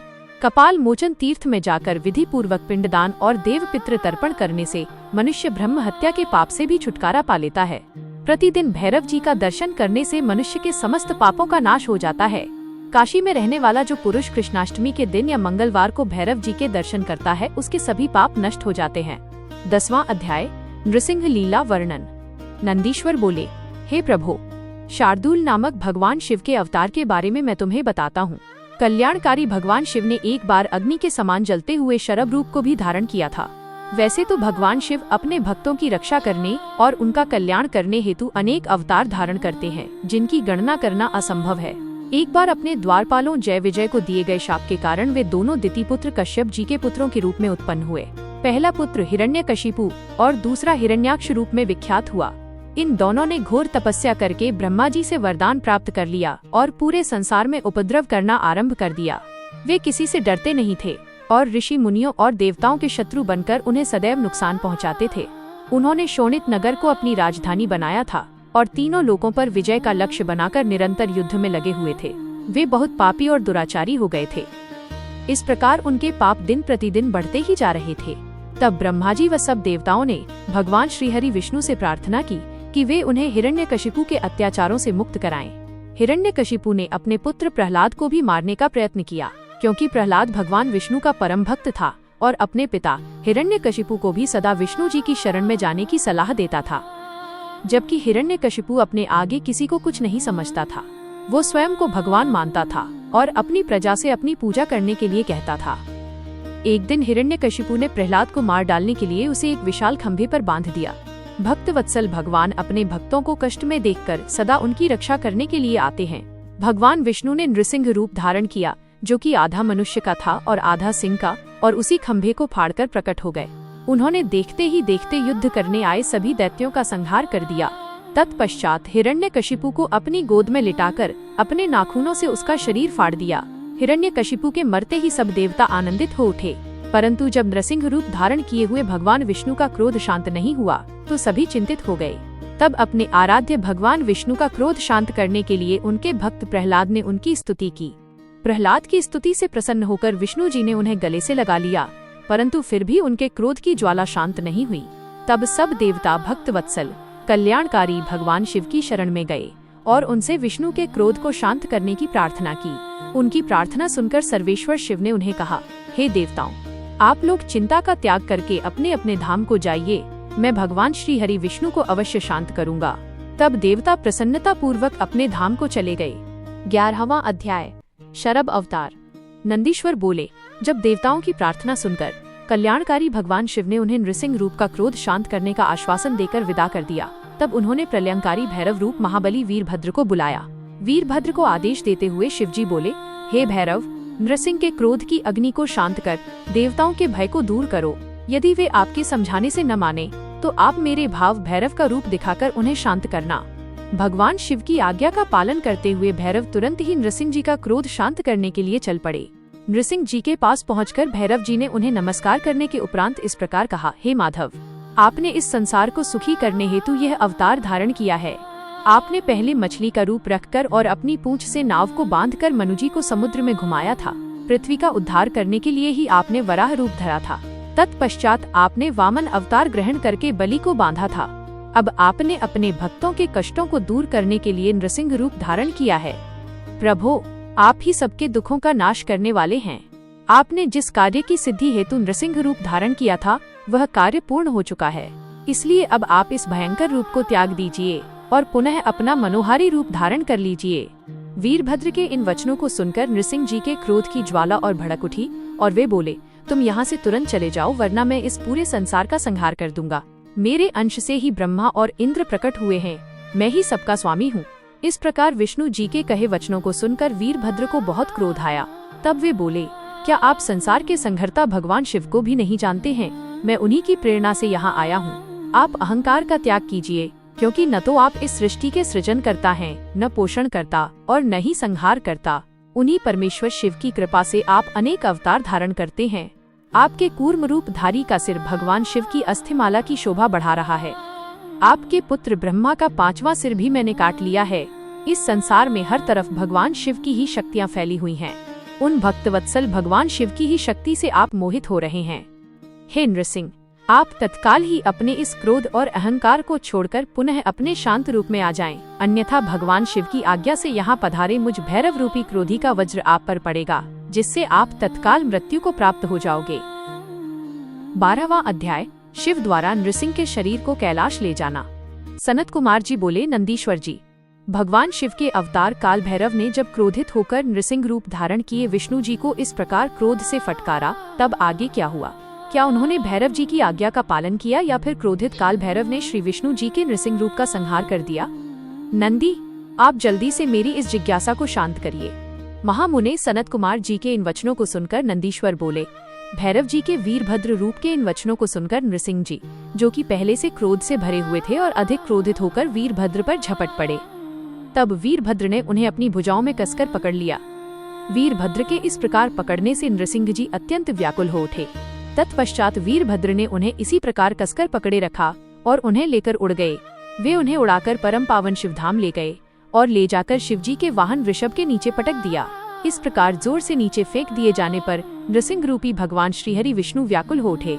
यह देखकर सभी देवता और ऋषि मुनि देवाधिदेव भगवान शिव की स्तुति करने लगे। भगवान शिव की माया से ग्रसित होकर भगवान श्रीहरि विष्णु का शरीर भय से कांपने लगा। भयभीत होकर विष्णु जी नृसिंह अवतार में त्रिलोकनाथ भगवान शिव की स्तुति करने लगे। वे प्रभु के सामने नतमस्तक होकर खड़े हो गए। नृसिंह भगवान परमेश्वर शिव से परास्त हो गए। उनकी शक्तियां क्षीण हो गईं। वीरभद्र भैरव ने नृसिंह की सभी शक्तियों पर अपना अधिकार स्थापित कर लिया। सभी देवता हाथ जोड़कर कल्याणकारी भगवान शिव के यश का गान करने लगे। तब देवताओं द्वारा की गई स्तुति से प्रसन्न होकर महेश्वर शिव बोले, हे देवताओं, अब आपको घबराने अथवा भयभीत होने की कोई आवश्यकता नहीं है। वीरभद्र भैरव द्वारा इस प्रकार विष्णु जी के नृसिंह रूप को पराजित करना एक लीला मात्र है। इससे भगवान श्रीहरि विष्णु की महत्ता पर कोई प्रभाव नहीं पड़ेगा। मेरे सभी भक्त मेरे साथ साथ विष्णु जी की भी आराधना किया करेंगे। ये कहकर भगवान शिव नृसिंह जी के शरीर को अपने साथ लेकर कैलाश पर्वत पर चले गए। तब भगवान शिव ने अपनी मुंडमाला में नृसिंह का मुख भी शामिल कर लिया। 13वां अध्याय, विश्वानर को वरदान। नंदीश्वर बोले, हे ब्रह्मपुत्र, अब आप शशिमौली भगवान शिव के उस उत्तम चरित्र को सुनिए जिसमें उन्होंने विश्वानर के घर अवतार लिया था। बहुत पहले नर्मदा नदी के किनारे नमपुर नामक नगर था। इस नगर में विश्वानर नाम के एक महामुनि रहते थे। वे भगवान शिव के परम भक्त थे और संपूर्ण शास्त्रों के ज्ञाता थे। उनका विवाह शुचिष्मती नामक ब्राह्मण कन्या से हुआ था। वह ब्राह्मण पत्नी अत्यंत पतिव्रता थी और अपने पति विश्वानर की बहुत सेवा करती थी। उसकी इस प्रकार सच्चे हृदय से की गई निष्काम सेवा से प्रसन्न होकर महामुनि विश्वानर उसे वरदान देना चाहते थे। उन्होंने अपनी पत्नी से कहा कि मैं तुम्हारी इस उत्तम सेवा से बहुत प्रसन्न हूँ। तुम्हें वर देना चाहता हूँ। तुम्हारी जो कामना हो उसके बारे में मुझे बताओ। अपने पति के इन वचनों को सुनकर ब्राह्मण पत्नी ने कहा, यदि आप मुझ पर प्रसन्न हैं तो कृपा कर मुझे महादेव जी के समान पुत्र प्रदान करें। अपनी पत्नी के इस वर को सुनकर विश्वानर सोच में डूब गए कि मेरी पत्नी ने मुझसे बड़ा ही दुर्लभ वर मांगा है। यह वर तो त्रिलोकनाथ भगवान शिव की कृपा से ही पूर्ण हो सकता है। तब उन्होंने अपनी पत्नी से कहा कि देवी, तुम्हारा यह वर तो भगवान शिव की कृपा से ही पूर्ण हो सकता है, इसलिए मैं भगवान शिव को प्रसन्न करने हेतु उनकी तपस्या करने के लिए जाता हूँ। अपनी पत्नी को तपस्या के बारे में बताकर विश्वानर अपने घर से निकल गए। चलते चलते वे काशी नगरी में मणिकर्णिका घाट पर पहुँचे और अपने आराध्य के दर्शन कर उन्होंने अपने जन्म जन्मांतर के पाप नष्ट कर दिए। तत्पश्चात विश्वेश्वर लिंग के दर्शन कर उन्होंने सभी तीर्थ स्थानों में पिंडदान किया और ब्राह्मणों व ऋषि मुनियों को भोजन खिलाया। फिर काशी के कुओं, बावड़ियों और तालाबों में स्नान करने के पश्चात विश्वेश्वर लिंग की पूजा अर्चना में मग्न हो गए। 1 वर्ष तक बिना कुछ खाए पिए विश्वानर ने अद्भुत तपस्या की। 1 वर्ष बीत जाने के पश्चात जब एक दिन विश्वानर पूजा हेतु गए, तब उन्हें लिंग के मध्य भाग से एक सुंदर बालक की प्राप्ति हुई। वो बालक बहुत सुंदर था। उसकी पीली जटाएं थीं और उसने सिर में मुकुट लगा रखा था और वो हंस रहा था। ऐसे अद्भुत बालक को पाकर महामुनि बहुत प्रसन्न हुए। उन्होंने भगवान शिव का बहुत बहुत धन्यवाद किया और उनकी स्तुति करने लगे। वह बालक प्रसन्नता पूर्वक बोला, हे ब्राह्मण, मैं तुमसे प्रसन्न हूँ। बोलो, क्या वर मांगना चाहते हो? तब विश्वानर बोले, प्रभो, आप तो सर्वेश्वर हैं, सब कुछ जानने वाले हैं। अपने भक्तों के मन की बात भला आपसे कैसे छिप सकती है? तब भगवान शिव ने अपने बाल रूप में ही कहा, विश्वानर, तुम्हारी तपस्या सिद्ध हुई। शीघ्र ही मैं तुम्हारी पत्नी शुचिष्मती के गर्भ से तुम्हारे पुत्र के रूप में जन्म लूंगा। तब मेरा नाम गृहपति होगा। यह वरदान देकर भगवान शिव का वो बाल रूप अंतर्धान हो गया और विश्वानर प्रसन्नता पूर्वक शिवलिंग को नमस्कार करके अपने घर चले गए। 14वां अध्याय, गृहपति अवतार। नंदीश्वर बोले, जब विश्वानर भगवान शिव से वरदान प्राप्त करके अपने घर वापस आए तो उन्होंने अपनी पत्नी शुचिष्मति को सारी बातें बताईं। समय बीतता गया। कुछ समय पश्चात शुचिष्मति गर्भवती हुई। शुभ लग्नों का योग होने पर उनके गर्भ से चंद्रमा के समान मुख वाला सुंदर पुत्र उत्पन्न हुआ। भगवान शिव के अवतार लेते ही देवताओं ने प्रसन्न होकर दुंदुभी बजाई। मरीचि, अत्रि, पुलह, पुलस्त्य, क्रतु, अंगिरा, वशिष्ठ, कश्यप, अगस्त्य, विभांड, मुंदल, लोमश, लोमचरण, भारद्वाज, गौतम, भृगु, गालव, गर्ग, जातकर्ण्य, हशाशर, आपस्तंभ, याज्ञवल्क्य, यज्ञ, वाल्मीकिदक, शतातप, लिखित शिलाद, शंख जमदग्नि, संवर्त, मतंग, भरत, अंशुमान व्यास, कात्यायन, कुत्स, शौनक, ऋष्यशृंग, दुर्वासा, शुचि, नारद, तुम्बरु, उत्तक, वामदेव, देवल, हारीत, विश्वामित्र, भार्गव, मृकंड, दारुक, धौम्य, उपमन्यु, वत्स्य आदि मुनि और मुनि कन्याएं और मुनि पुत्र भगवान शिव के गृहपति अवतार के दर्शनों हेतु विश्वानर मुनि के आश्रम में आए। देवगुरु बृहस्पति के साथ ब्रह्मा जी और श्रीहरि विष्णु, नंदी और भृंगी गणों के साथ भगवान शिव, देवी पार्वती को साथ लेकर देवराज इंद्र, सभी देवताओं सहित तथा नागराज पाताल से सारी नदियाँ, पर्वत और समुद्र उस बालक के दर्शनों के लिए विश्वानर के आश्रम में गए। सभी ऋषि मुनियों, साधु संतों सहित देवताओं ने उस बालक के दर्शन किए। स्वयं ब्रह्मा जी ने उस बालक के जात कर्म संस्कार संपन्न किए और उस बालक का नाम गृहपति रखा। तत्पश्चात सब देवताओं ने प्रसन्नता पूर्वक उस बालक को अनेक आशीर्वाद प्रदान किए। तब सब देवता शुचिष्मति और विश्वानर मुनि के भाग्य की प्रशंसा करते हुए अपने अपने धाम को चले गए। मुनि विश्वानर और उनकी पत्नी उस बालक का लालन पालन करने लगे तथा समय समय पर होने वाले संस्कार संपन्न करने लगे। गृहपति जब 5 वर्ष का हो गया तब उन्होंने उसका यज्ञोपवीत कराया। बालक गृहपति जिज्ञासु प्रवृत्ति का था। उसने अतिशीघ्र ही अपने पिता से सब वेदों का ज्ञान प्राप्त कर लिया। जब बालक 9 वर्ष का हुआ तो देवर्षि नारद उनके घर पधारे। मुनि विश्वानर ने उनसे अपने पुत्र के भाग्य के विषय में जानना चाहा। तब नारद जी बोले, मुनि, आपका पुत्र बड़ा भाग्यवान और वैभवशाली है, परंतु 12 वर्ष का होने पर इसे अग्नि और बिजली से खतरा उत्पन्न हो सकता है। इसलिए आपको अपने पुत्र को अग्नि और बिजली के करीब नहीं जाने देना चाहिए। ऐसे वचन कहकर देवर्षि नारद उस बालक को अपना आशीर्वाद देकर वहां से चले गए। 15वां अध्याय, गृहपति को शिवजी से वर प्राप्ति। नंदीश्वर बोले, हे महामुने, जब इस प्रकार की बातें बताकर देवर्षि नारद वहां से चले गए तब उनके वचनों से देवी शुचिष्मति और विश्वानर को बहुत दुख पहुंचा और वे दोनों बड़े जोर जोर से रोने लगे। शोक में रोते हुए वे दोनों मूर्छित हो गए। फिर पहले तो मुनि विश्वानर ने अपने को संभाला, फिर अपनी पत्नी को समझाते हुए बोले, देवी, इस प्रकार रोकर कुछ भी नहीं होगा, इसलिए तुम इस प्रकार रोना बंद करो। फिर वे दोनों अपने पुत्र गृहपति को ढूंढने लगे। उस समय उनका पुत्र घर से बाहर था। जब वो वापस आया तो अपने माता पिता को इस प्रकार रोता हुआ देखकर उनसे पूछने लगा कि आप इस प्रकार क्यों रो रहे हैं। अपने पुत्र के इस प्रश्न को सुनकर देवी शुचिष्मति ने गृहपति को अपने गले से लगा लिया और रोते हुए ही उसने नारद जी द्वारा कही गई बातें कह दी। ये सुनकर गृहपति तनिक भी विचलित नहीं हुआ और अपने माता पिता को समझाने लगा कि आप इस प्रकार दुखी न हो, मैं मृत्यु विजयी शिव मंत्र को जपकर मृत्यु से अपनी रक्षा कर लूंगा। अपने पुत्र की साहसपूर्ण बातें सुनकर माता पिता दोनों बहुत प्रसन्न हुए और बोले कि मृत्युंजय भगवान शिव की आराधना करने से अवश्य ही सारे विघ्न दूर हो जाते हैं, अतः तुम उनकी शरण में जाओ, वे तुम्हारा कल्याण करेंगे। अपने माता पिता से आशीर्वाद लेकर बालक गृहपति काशी चला गया। वहां उसने स्नान करने के पश्चात शिवलिंग के दर्शन किए। विश्वेश्वर लिंग का दर्शन करने के पश्चात उसे बहुत प्रसन्नता हुई और वो अपने को भाग्यशाली मानने लगा कि उसे प्रभु के दर्शन हो गए। तब उसने वहीं एक शिवलिंग स्थापित किया। वह प्रतिदिन उस लिंग को 108 घड़ों में गंगा जल भरकर स्नान कराता था और फिर विधिपूर्वक उनकी आराधना करता था। उसका मन सदा ही शिव चरणों का स्मरण करता रहता था। धीरे धीरे समय बीतता गया। गृहपति ने 12वें वर्ष में प्रवेश किया। नारद जी की वाणी को सिद्ध करते हुए देवराज इंद्र गृहपति के सामने प्रकट हुए। इंद्र ने कहा कि बालक मांगो, क्या मांगते हो। तब इंद्र की बात सुनकर गृहपति ने उन्हें नमस्कार किया और बोला, प्रभु, मैं आपसे नहीं, भगवान शिव से वरदान मांगना चाहता हूँ। आप चले जाइए। मैं शिवजी के अलावा किसी अन्य से कुछ नहीं मांग सकता, क्योंकि शिव ही मेरे आराध्य हैं और मैं उन्हीं का भक्त हूँ। गृहपति के इन वचनों को सुनकर इंद्रदेव क्रोध से तमतमा उठे। उन्होंने अपना वज्र निकाल लिया। उनके हाथ में वज्र देखकर बालक को अपने पिता द्वारा बताई गई बात याद आ गई और वो डर से मूर्छित होकर गिर पड़ा। यह देखकर भक्त वत्सल भगवान शिव देवी पार्वती सहित तुरंत वहां प्रकट हो गए। जैसे ही उन्होंने गृहपति को छुआ, वो उठ खड़ा हुआ। अपने सामने साक्षात भगवान शिव और माता पार्वती को पाकर वह रोमांचित हो उठा। उनका रूप करोड़ों सूर्य के समान प्रकाशित हो रहा था।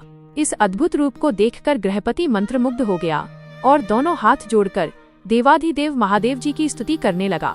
तब भक्तवत्सल शिव ने हंसते हुए कहा, हे बालक, मैं तुम्हारी इस उत्तम तपस्या से बहुत प्रसन्न हूँ। मैं तुम्हारी परीक्षा ले रहा था। मैंने ही इंद्र को तुम्हारे पास भेजा था। तुम अपनी परीक्षा में सफल हुए हो। तुम्हें डरने की कोई आवश्यकता नहीं है। तुम्हें कोई नहीं मार सकता। तुम्हारे द्वारा स्थापित किया गया मेरा यह लिंग संसार में अग्निश्वर नाम से विख्यात होगा और इसके तेज के आगे कोई ठहर नहीं पाएगा। यह अग्नि और बिजली से रक्षा करने वाला होगा। इस लिंग की पूजा करने वाले को अकाल मृत्यु का भय नहीं होगा। ऐसा कहकर भगवान शिव ने गृहपति के माता पिता को बुलाया और सबने मिलकर कल्याणकारी भगवान शिव का पूजन किया। तत्पश्चात शिवजी उसी अग्निश्वर लिंग में समा गए। 16वां अध्याय, यज्ञेश्वर अवतार। नंदीश्वर बोले, हे मुनीश्वर, अब मैं आपको भगवान शिव के यज्ञेश्वर अवतार के बारे में बताता हूँ। एक बार देवताओं और असुरों ने मिलकर सागर के गर्भ में छिपे अमूल्य रत्नों और धरोहरों को निकालने के लिए क्षीर सागर का मंथन किया। मंथन करते समय सर्वप्रथम विष निकलने लगा और संसार उस विष की ज्वाला से भस्म होने लगा। यह देखकर देवता और दानव भयभीत हो गए और भगवान शिव की स्तुति करने लगे।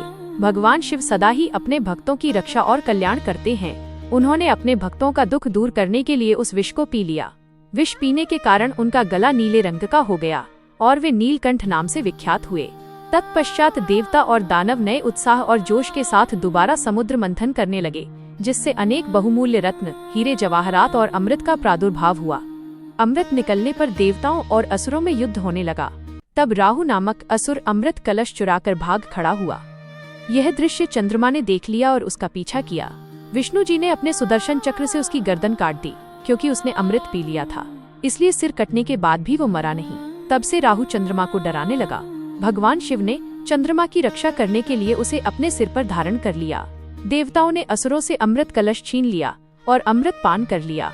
अब उन्हें अपने पर अभिमान होने लगा और वे अपने बल की प्रशंसा करने लगे। जब इस बात का ज्ञान त्रिलोकनाथ भगवान शिव को हुआ कि देवता मदांध हो गए हैं, तब उन्होंने देवताओं को होश में लाने के लिए अपने मन में निश्चय किया। भगवान शिव यज्ञ का रूप रखकर देवताओं के पास पहुँचे। देवता उनसे अपने बल की प्रशंसा करने लगे। देवताओं की गर्वपूर्ण बातों को सुनकर यज्ञ रूप धारण किए भगवान शिव बोले, हे देवताओं, तुम्हारा ये अभिमान और गर्व झूठा है। सच्चाई ये है कि तुम्हारा निर्माण करने वाला स्वामी कोई और है। तुम गर्व में भरकर उसे भूल गए हो। तुम में अहंकार और अभिमान आ गया है। अभी मैं तुम्हारे बल की परीक्षा लेता हूँ। ये कहकर उन्होंने एक तिनका धरती पर रखा और कहा कि हे बलशाली देवताओं, अपने पराक्रम और बल से अपने अस्त्र शस्त्रों का प्रयोग करके इसे काट दो। तब सब देवता अपने बल और पराक्रम को सिद्ध करने के लिए उस तिनके पर प्रहार करने लगे, परंतु सबके अस्त्र शस्त्र व्यर्थ हो गए। वे उस तिनके का कुछ भी न बिगाड़ सके। वो तिनका अपने स्थान से जरा सा भी नहीं हिला। यह देखकर सब देवताओं को बहुत आश्चर्य हुआ। देवता आश्चर्यचकित होकर एक दूसरे को देख ही रहे थे कि आकाशवाणी हुई। आकाशवाणी बोली, देवताओं, यज्ञ के रूप में ये कोई और नहीं स्वयं भगवान शिव हैं, जो सबके परमेश्वर, रचनाकर्ता, पालनकर्ता तथा विनाशकर्ता हैं। आकाशवाणी सुनकर सब देवताओं को अपनी भूल का एहसास हो गया और वे यज्ञेश्वर भगवान शिव को प्रणाम करके उनकी स्तुति करने लगे। शिवजी ने यज्ञेश्वर रूप रखकर देवताओं का घमंड दूर कर दिया, फिर सबको आशीर्वाद देकर वहां से अंतर्धान हो गए। 17वां अध्याय, शिव दशावतार। नंदीश्वर बोले, हे महामुने, अब मैं आपको त्रिलोकनाथ भगवान शिव के दशावतारों के बारे में बताता हूँ। भगवान शिव के पहले अवतार को महाकाल कहा जाता है और ये प्रभु के भक्तों को भक्ति और मुक्ति प्रदान करता है। देवी महाकाली अपने भक्तों को सदा उनकी मनोवांछित वस्तु प्रदान करती हैं। तारा नामक दूसरा अवतार सेवकों को सुख तथा भक्ति मुक्ति देता है। भील नामक तीसरा भुवनेश अवतार भुवनेश नामक भील शक्ति का है। चौथा षोडश विद्येश की षोडश शक्ति का है, जो महादेव जी के परम भक्तों को सुख प्रदान करने वाला है। पांचवा भैरव की गिरजा नामक भैरवी शक्ति है, जो उपासना करने वालों की सभी कामनाएं पूरी करती है। छठी छिन्नमस्ता नामक शक्ति भक्तों के मनोरथों को पूरा कर उन्हें शांति प्रदान करती है। भगवान शिव शंकर का सातवां अवतार धूम्रवान है, जिससे धूम्रवती शक्ति फल देने वाली हुई।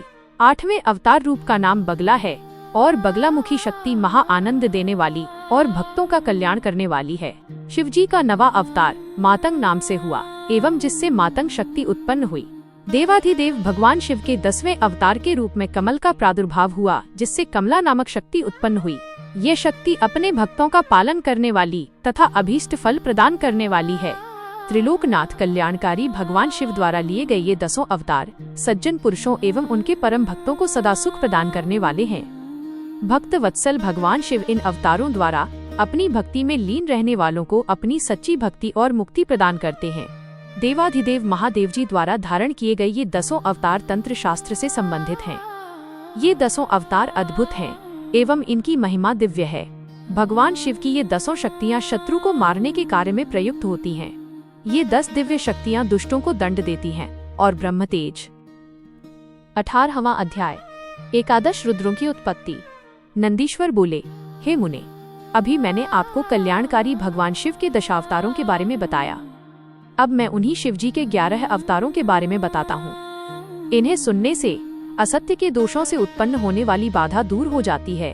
पूर्व समय में एक बार देवराज इंद्र अपनी नगरी अमरावती को छोड़कर चले गए। ये देखकर उनके पिता कश्यप ऋषि को बहुत दुख पहुंचा। मुनि कश्यप भगवान शिव के परम भक्त थे। उन्होंने इंद्र को बहुत समझाया और स्वयं काशी नगरी आ गए। वहां उन्होंने पवन पावन गंगाजी में स्नान के पश्चात विश्वेश्वर लिंग के दर्शन किए और उसी के पास एक अन्य शिवलिंग की स्थापना की। उस लिंग की स्थापना कश्यप मुनि ने देवताओं के हितों के लिए की थी। फिर वे उस शिवलिंग की नित्य विधि पूर्वक पूजा अर्चना करने लगे और तपस्या में लीन रहने लगे। इस प्रकार दिन बीतते गए। एक दिन प्रसन्न होकर भगवान शिव प्रकट हुए और बोले, हे मुनि कश्यप, मैं आपकी आराधना से प्रसन्न हूँ। मांगो, क्या मांगना चाहते हो? मैं तुम्हारी इच्छा अवश्य पूरी करूँगा। तब भगवान शिव के वचन सुनकर कश्यप मुनि बहुत प्रसन्न हुए और महादेव जी की स्तुति करने लगे। फिर बोले, हे भगवान, मैं अपने पुत्र के दुख से बहुत दुखी हूँ। आप मेरे पुत्र का दुख दूर कीजिए। आप मेरे घर में मेरे पुत्र के रूप में उत्पन्न होकर मुझे सुख प्रदान कीजिए। कश्यप मुनि के वर को सुनकर शिवजी ने तथास्तु कहा और वहाँ से अंतर्धान हो गए। तब कश्यप मुनि भी प्रसन्नता पूर्वक अपने घर वापस आ गए। उन्होंने सब देवताओं को अपने वरदान के बारे में बताया, जिसे जानकर सब देवता बहुत प्रसन्न हुए। भगवान शिव अपने द्वारा दिए गए वरदान के फल स्वरूप कश्यप मुनि के यहाँ उनके पुत्र के रूप में जन्मे। कश्यप मुनि ने प्यार से उनका नाम सुरभि रखा। सुरभि के जन्म पर बड़ा उत्सव हुआ। सभी देवताओं ने प्रसन्न होकर फूल बरसाए, अप्सराएं नृत्य करने लगी तथा चारों दिशाओं में मंगल ध्वनि गूंजने लगी। देवताओं ने कश्यप मुनि को बहुत बहुत बधाई दी। तत्पश्चात सुरभि के बड़े होने पर उनसे कपाली, पिंगल, भीम, विरूपाक्ष, विलोहित, शास्ता, अजपाद, आपिबुध्य, शंभु, चंड तथा भव नामक 11 रुद्रों ने जन्म लिया। इन 11 रुद्रों ने देवताओं की रक्षा करने तथा उनका हित करने हेतु अनेकों असुरों का वध किया।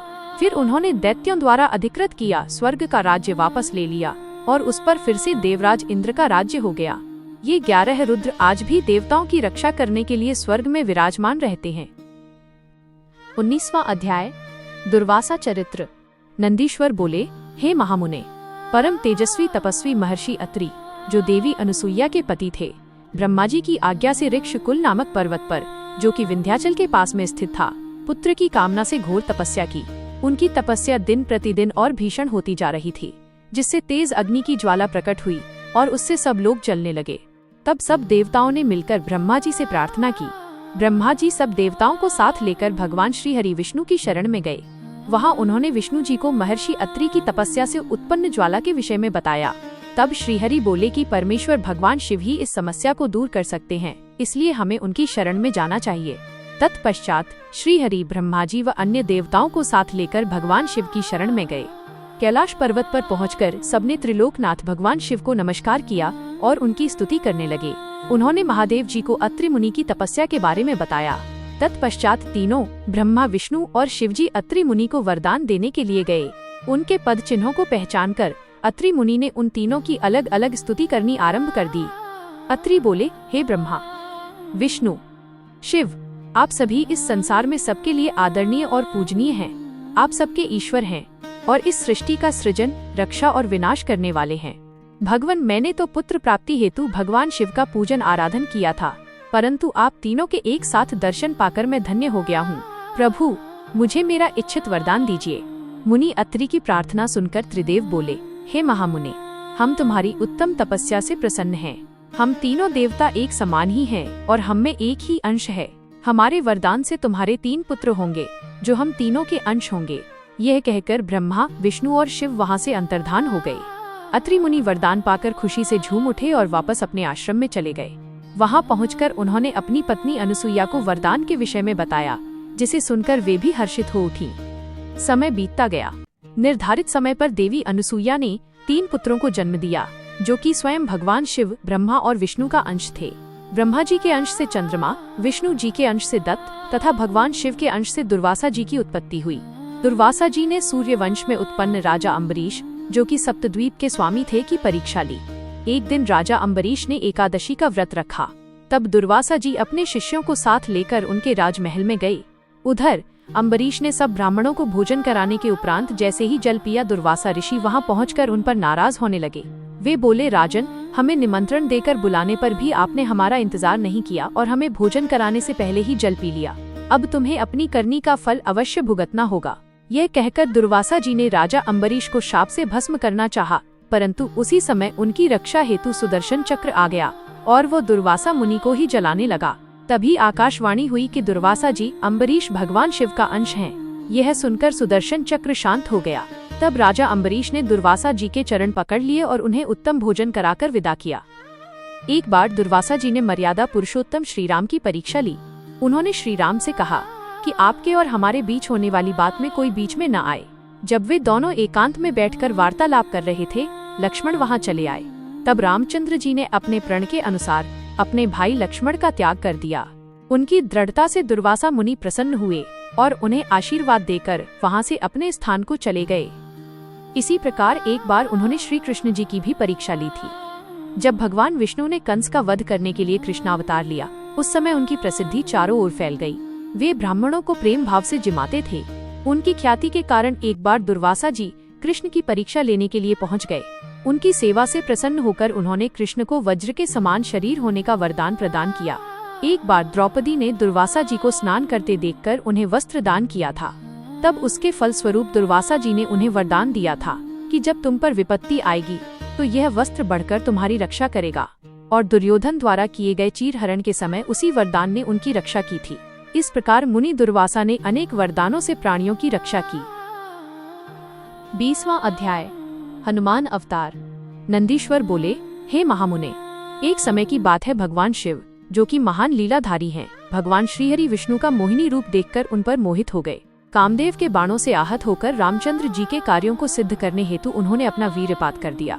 तब उस वीर्य को पत्ते पर रखकर सप्तर्षियों ने देवी अंजनी के कान में पहुंचा दिया। समय आने पर देवी अंजनी गर्भवती हुई और उन्होंने महाबली और पराक्रम युक्त वानर रूपी शरीर वाले हनुमान को जन्म दिया। बाल्यकाल में हनुमान बड़े ही वीर व पराक्रमी थे। वे बहुत चंचल भी थे। बाल लीला में उन्होंने सूर्य को फल समझकर निगल लिया था और देवताओं की विनती पर उसे मुक्त किया। ये जानने के बाद कि हनुमान भगवान शिव के अंश से जन्मे हैं, सबने उन्हें अनेक वरदान व आशीर्वाद प्रदान किए। सूर्य देव की कृपा से उन्हें सारी विद्याएं प्राप्त हुईं। बालपन से ही हनुमान के हृदय में श्रीराम का निवास था। भक्ति भावना से उनकी आराधना और सेवा करना ही उनका ध्येय था। उन्होंने श्रीराम की सेवा हेतु अपना घर त्याग दिया। उनकी वानरराज सुग्रीव से भेंट ऋष्यमुख पर्वत पर हुई, जिसकी पत्नी का हरण उसके भाई बाली ने किया था और उसे अपने राज्य से निकाल दिया था। हनुमान भी सुग्रीव के साथी बनकर उनके साथ रहने लगे। जब रामचंद्र जी वनवास काट रहे थे और दुष्ट रावण ने उनकी पत्नी देवी जानकी का अपहरण कर लिया था, उस समय उनकी भेंट हनुमान से हुई थी। हनुमान ने अपने आराध्य श्रीराम को पहचान लिया और उनके चरणों में अपना सर्वस्व समर्पित कर दिया। हनुमान और सुग्रीव से मित्रता हो जाने के पश्चात श्री राम ने सुग्रीव के बड़े भाई बाली, जिसने उनका राज्य और पत्नी दोनों को छीन लिया था, का वध कर सुग्रीव का राज्याभिषेक कराया। फिर सुग्रीव अपनी पूरी वानर सेना सहित श्री राम की पत्नी देवी सीता को ढूंढने के लिए निकल पड़े, परंतु कुछ पता न चल सका। तब स्वयं हनुमान ने माता सीता की खोज शुरू की तथा समुद्र पार लंका जाकर उन्हें खोज निकाला और उनके आराध्य प्रभु राम का संदेश उन तक पहुँचाया। अपने स्वामी का समाचार पाकर देवी सीता बहुत प्रसन्न हुई। उनका सारा शोक पल भर में दूर हो गया। माता सीता को राम जी का संदेश देकर हनुमान ने राक्षसों को सबक सिखाना शुरू किया।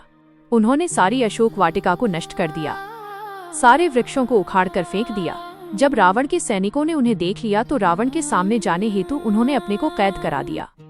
बंधन में बांधकर उन्हें रावण के सामने ले जाया गया। तब राक्षस राज ने वानर रूपी हनुमान की पूंछ में आग लगाने का दंड दिया। जब उनकी पूंछ में आग लगा दी गई तो उन्होंने पूरी लंका उससे जला दी। फिर समुद्र में कूदकर अपनी पूंछ की आग बुझाई। फिर रामचंद्र जी को उनकी प्रिया की निशानी दी। अपनी पत्नी का समाचार पाकर श्री राम बहुत प्रसन्न हुए और उन्होंने वानरों की सेना को साथ लेकर लंका पर चढ़ाई कर दी। सर्वप्रथम उन्होंने शिवलिंग की स्थापना कर उसका पूजन किया। फिर समुद्र पार लंका की ओर प्रस्थान किया। हनुमान ने इस युद्ध में बहुत वीरता का परिचय दिया। उन्होंने हजारों असुरों को मार डाला। युद्ध में जब लक्ष्मण घायल होकर मूर्छित हो गए तब उनकी प्राण रक्षा हेतु हनुमान संजीवनी बूटी लेकर आए और उन्हें जीवन प्रदान किया। हनुमान ने अहिरावण का वध करके भी राम लक्ष्मण की रक्षा की थी। हनुमान में भगवान शिव का अंश था और उन्होंने पग पग पर श्री राम की रक्षा एवं सहयोग देकर उनके कार्यों को सिद्ध किया। 21वां अध्याय, महेश अवतार वर्णन। नंदीश्वर बोले, हे महामुने, एक समय भगवान शिव और देवी पार्वती प्रसन्नता पूर्वक अपनी इच्छा से विहार कर रहे थे। उन्होंने भैरव को द्वार पर द्वारपाल बनाकर खड़ा किया था, जिसका कार्य किसी को भी द्वार पार नहीं करने देना था। उधर दूसरी ओर भगवान शिव अपनी प्राण वल्लभा देवी पार्वती के साथ लीलाएं कर रहे थे और उनसे विनोदपूर्ण बातें कर रहे थे। बात करते हुए काफी समय बीत गया। तभी देवी पार्वती की कुछ सखियां, जो राजमहल में ही थीं, वहां उनके कक्ष में आ गईं। तब वे भी महादेव जी के पास बैठकर उनसे लीलाओं के वर्णन को सुनने लगी। काफी देर तक उन सखियों से भगवान शिव की बातें करते देख देवी पार्वती को क्रोध आ गया। वे गुस्से से महल के बाहर जाने लगी। द्वार पर खड़े द्वारपाल भैरव ने देवी पार्वती को देखा तो उसके मन में विकार आ गया। वो उन्हें साधारण स्त्री समझकर घूरने लगा। देवी पार्वती ने भैरव के मन की बात पहचानते हुए उसे शाप दे दिया। भैरव, तू पृथ्वी पर जाकर एक साधारण मनुष्य की भांति जीवन जिएगा और अपनी करनी का फल भोगेगा। जब देवी पार्वती इस प्रकार भैरव को शाप दे रही थीं, तो भगवान शिव भी वहां आ पहुँचे। शाप से दुखी होकर भैरव ने देवी के चरणों में गिरकर उनसे क्षमा याचना की। तब त्रिलोकनाथ भक्त वत्सल देवाधिदेव भगवान शिव ने भैरव को आश्वासन दिया। इस पर भैरव बोले कि हे प्रभु, देवी के शाप के प्रकोप से मुझे बचाइए। तब शिवजी भैरव को सांत्वना देने लगे और बोले, देवी पार्वती का शाप मिथ्या तो नहीं हो सकता, परंतु भैरव, हम अपने परम भक्त को ऐसे भी नहीं छोड़ सकते। तुम चिंता मत करो। भैरव को आश्वासन देकर शिवजी देवी पार्वती को साथ लेकर चले गए। शाप के अनुसार भैरव जी शीघ्र ही वेताल के रूप में पृथ्वी लोक पर विचरने लगे। तब अपने भक्त का उद्धार करने के लिए भगवान शिव ने पृथ्वी पर अवतार लिया और वे महेश के रूप में और देवी पार्वती शारदा के नाम से पृथ्वी लोक पर लीलाएं करने लगे। 22वां अध्याय, वृषभावतार वर्णन। नंदीश्वर बोले, हे ब्रह्मपुत्र सनत कुमार जी, एक बार देवताओं और दैत्यों ने मिलकर बहुमूल्य रत्नों और खजानों को हासिल करने के लिए समुद्र मंथन करने का निश्चय किया, परंतु वह मंथन किस प्रकार किया जाए, यही सब सोच रहे थे। तभी आकाशवाणी हुई। आकाशवाणी ने कहा, हे कल्याणकारी देवताओं, तुम्हारा कार्य अवश्य ही सिद्ध होगा।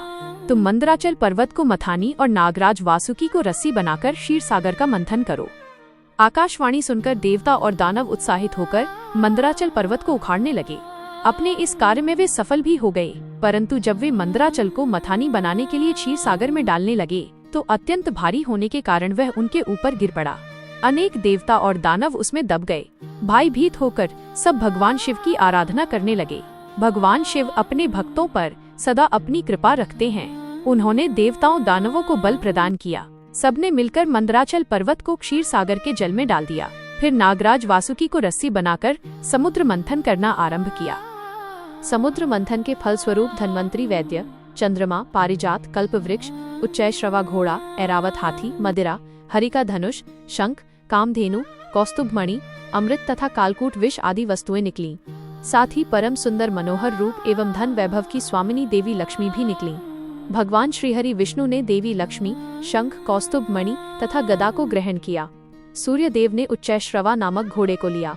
इंद्रदेव ने पारिजात, कल्प वृक्ष और ऐरावत हाथी से देवलोक की शोभा बढ़ाई। त्रिलोकनाथ भक्तवत्सल भगवान शिव ने देवताओं और असुरों सहित पूरे संसार की रक्षा हेतु मंथन से निकला कालकूट विष पिया और नीलकंठ नाम से प्रसिद्ध हुए। उन्होंने चंद्रमा की रक्षा हेतु उसे अपने सिर पर धारण किया। असुरों ने रमण कराने वाली मदिरा को लिया तो मनुष्यों ने धन्वंतरी वैद्य को ग्रहण किया। मुनिजनों ने कामधेनु को ग्रहण किया।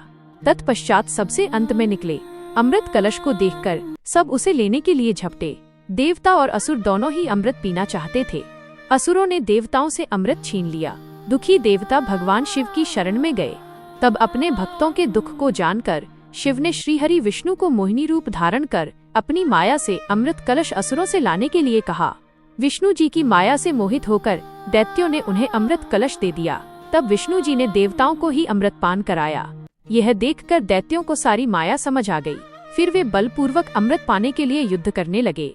घोर युद्ध हुआ। भगवान शिव और विष्णु जी की कृपा से देवता विजयी हुए और असुरों को विष्णु जी ने पाताल लोक जाने का आदेश दिया। वे स्वयं असुरों को पाताल ले गए, परंतु दैत्यों ने अपनी चालाकी और माया से उन्हें वहीं बंदी बना लिया और स्वयं उपद्रव करने लगे। जब देवताओं को असुरों ने प्रताड़ित करना आरंभ कर दिया, तब वे परेशान होकर ब्रह्मा जी के पास पहुँचे और उन्हें अपनी व्यथा कथा सुनाई। फिर ब्रह्मा जी देवराज इंद्र सहित अन्य देवताओं को अपने साथ लेकर त्रिलोकनाथ देवाधिदेव भगवान शिव के पास गए।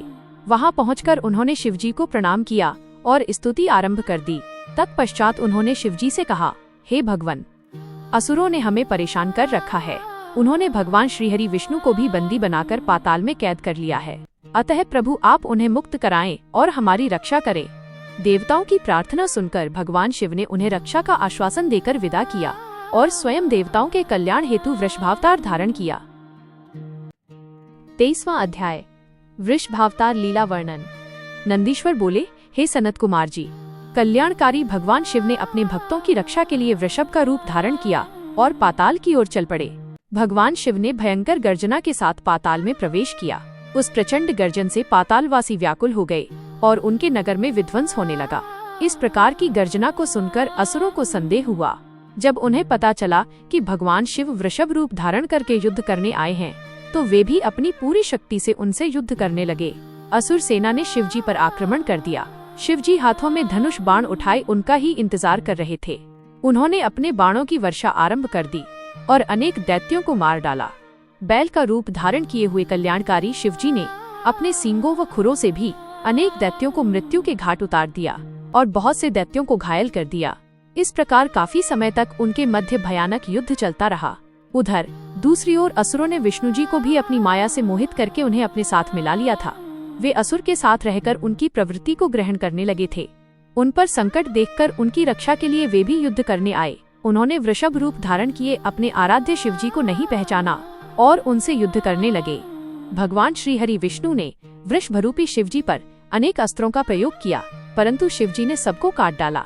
फिर शिवजी ने माया के बंधन से विष्णु जी को आजाद किया, तो वे तुरंत शिवजी को पहचान गए और उनसे क्षमा याचना करने लगे। वे बोले, हे देवाधिदेव, मैं मूर्ख हूँ जो अपने आराध्य स्वामी को नहीं पहचान सका और उनसे युद्ध करने लगा। मुझे क्षमा कर दें और मुझ पर कृपा करें। श्रीहरि की विनयपूर्ण प्रार्थना को सुनकर शिवजी बोले, हे विष्णु, आप तो बड़े बुद्धिमान और ज्ञानी हैं। फिर आप कैसे राक्षसों के मायाजाल में फंस गए तथा उनके साथी बन गए? शिवजी की बातें सुनकर विष्णु जी शर्म के मारे नीचे देखने लगे। तब शिवजी बोले, हे विष्णु, अब तुम यहाँ से चले जाओ। यह कहकर शिवजी ने उनका सुदर्शन चक्र ले लिया और उसके स्थान पर तेज सूर्य नामक दूसरा सुदर्शन चक्र उन्हें दिया। तत्पश्चात विष्णु जी स्वर्ग को चले गए। उनका मोह दूर हो गया था। शिवजी भी दैत्यों को उनकी करनी का फल देकर वहां। 24वां अध्याय पिप्पलाद चरित्र। नंदीश्वर बोले, हे महामुने, एक बार देवताओं और असुरराज वृत्रासुर में बड़ा भयानक युद्ध हुआ। वृत्रासुर ने सभी देवताओं को युद्ध में हरा दिया। तब सब देवता अपने प्राणों की रक्षा हेतु ब्रह्मा जी की शरण में गए। ब्रह्मा जी के पास पहुंचकर देवताओं ने उन्हें अपनी सारी परेशानियां बताईं और उनसे अपनी प्राण रक्षा की प्रार्थना की। ब्रह्मा जी ने कुछ देर तक विचार किया और फिर देवताओं से कहा, हे देवताओं, महर्षि दधीची ने भगवान शिव की घोर तपस्या करके उनसे वर मांगा है कि उनकी हड्डियां वज्र सी कठोर हो जाएं। इसलिए तुम महर्षि दधीचि से उनकी अस्थियों को मांग लो। उनकी हड्डियों से वज्र का निर्माण करके ही वृत्रासुर का संहार किया जा सकता है। ब्रह्मा जी के वचन सुनकर देवराज इंद्र देवगुरु बृहस्पति और अन्य देवताओं को साथ लेकर महर्षि दधीचि के आश्रम में गए। वहां पहुंचकर उन्होंने महर्षि को हाथ जोड़कर प्रणाम किया। देवताओं को अचानक इस प्रकार आया देखकर दधीचि ने उनके आने का कारण पूछा। तब देवराज इंद्र ने उनसे कहा, हे महर्षि, आप परम शिव भक्त हैं और शिवजी से मिले वरदान के कारण आपकी हड्डियां वज्र के समान हैं। मुने, हमें अपनी अस्थियां दान करके हमारी रक्षा करें, क्योंकि वृत्रासुर का वध तभी संभव हो सकेगा। महर्षि दधीचि ने मन ही मन सोचा कि परोपकार से बढ़कर कोई दूसरा कार्य नहीं है। तब देवताओं का कार्य सिद्ध करने हेतु उन्होंने भगवान शिव का स्मरण करते हुए अपने शरीर को त्याग दिया। देवता उन पर पुष्प वर्षा करने लगे। जब इंद्र को ज्ञात हुआ कि महर्षि ने अपने प्राणों को त्याग दिया है, तो उन्होंने कामधेनु द्वारा महर्षि दधीचि की सब अस्थियां निकाल लीं और वे अस्थियां त्वष्टा को देकर उससे वज्र का निर्माण कराने के लिए कहा। देवराज इंद्र की आज्ञा से त्वष्टा देवताओं के शिल्पी विश्वकर्मा के पास गए और उनसे अस्थियों का सुदृढ़ वज्र बनाने के लिए कहा। विश्वकर्मा ने दधीचि की अस्थियों से वज्र का निर्माण किया। इस प्रकार महर्षि दधीचि की अस्थियों से निर्मित वज्र को पाकर देवराज इंद्र बहुत प्रसन्न हुए और असुर राज वृत्रासुर का वध करने के लिए चल दिए। उन्होंने युद्ध भूमि में जाकर वृत्रासुर को ललकारा और अपने वज्र से उस पर कठोर प्रहार कर उसे किसी पर्वत की भांति खंड खंड कर डाला। वृत्रासुर के मरते ही देवताओं की प्रसन्नता की कोई सीमा न रही। वे उत्सव करने लगे, चारों ओर मंगल गान होने लगे तथा देवता इंद्र की स्तुति करने लगे। उधर दूसरी ओर जब महर्षि दधीचि की पत्नी सुवर्चा घर के सारे काम पूरे करके बाहर आई तो अपने पति को न देखकर सशंकित हो उठी। देवता भी वहां नहीं थे। उसे निश्चय हो गया कि उसके पति के साथ देवताओं ने छल किया है। सुवर्चा ने देवताओं को कोसते हुए पशु बनने का शाप दे दिया। अपने मृत पति के पास जाने हेतु सुवर्चा ने जब चिता में प्रवेश चाहा तभी आकाशवाणी हुई, हे प्राज्ञ, तुम ऐसा मत करो, क्योंकि तुम्हारे उदर में महर्षि का तेज विद्यमान है। शास्त्र कहते हैं कि गर्भवती स्त्री को सती नहीं होना चाहिए। आकाशवाणी सुनकर सुवर्चा आश्चर्यचकित हो गई। उसने वहीं पड़ा हुआ एक पत्थर उठा लिया जिससे अपना गर्भ विदीर्ण कर दिया। उसके गर्भ से एक महादिव्य शरीर वाला परम कांतिवान बालक उत्पन्न हुआ। वह भगवान शिव का ही रूप था। अपने पुत्र को पाकर देवी सुवर्चा बहुत प्रसन्न हुई, परंतु अगले ही पल उन्हें अपने पति का वियोग सताने लगा। सुवर्चा ने अपने पुत्र को चूमा और अगले ही पल उसे पिप्पल वृक्ष के मूल में लिटा दिया और बोली, हे पुत्र, तुम इसी वृक्ष के पास निवास करो और सभी मनुष्यों के साथ प्रेम का व्यवहार करो। ये कहकर सुवर्चा समाधि लेकर अपने पति के पास चली गई।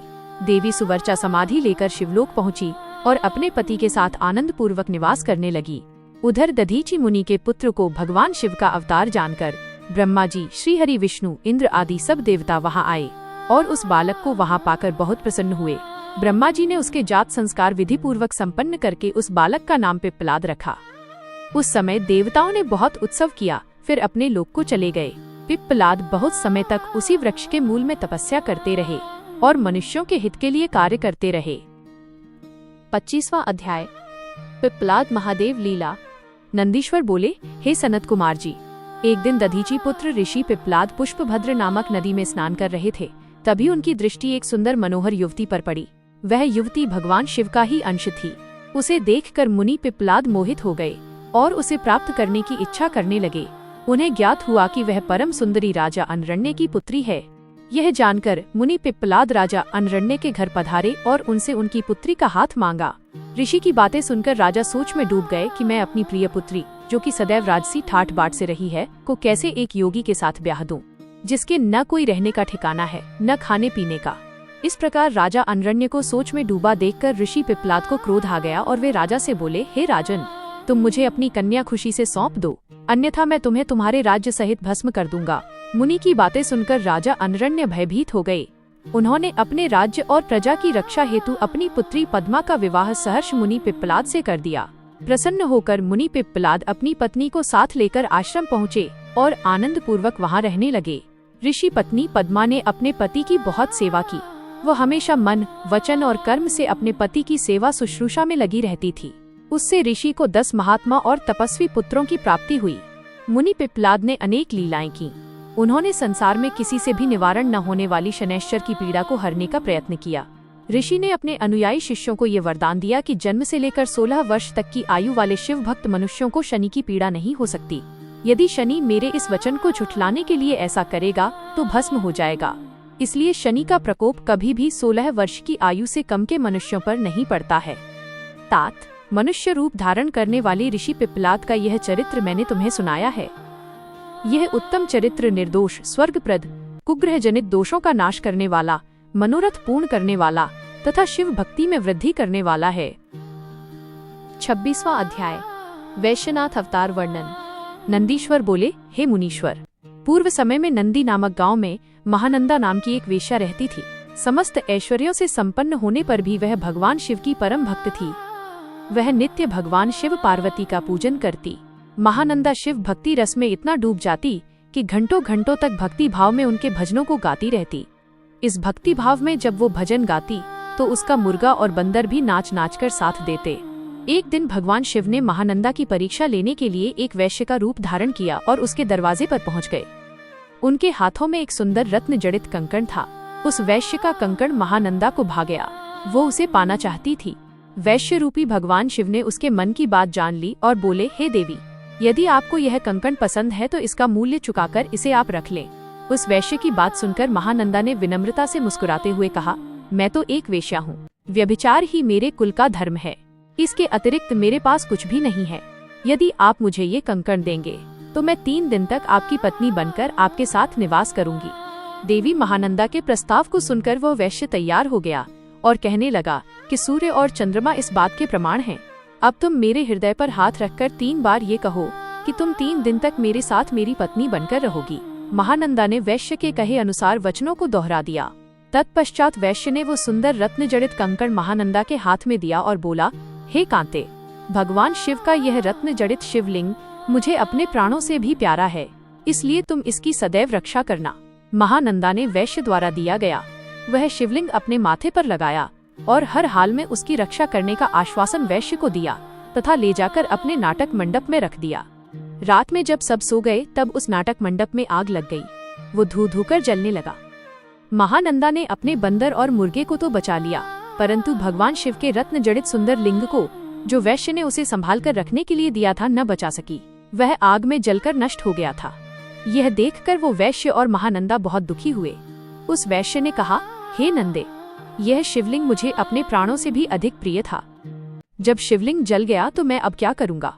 महानंदा के बहुत समझाने पर भी वैश्य नहीं माना और उसने अपने शरीर को अग्नि की भेंट कर दिया।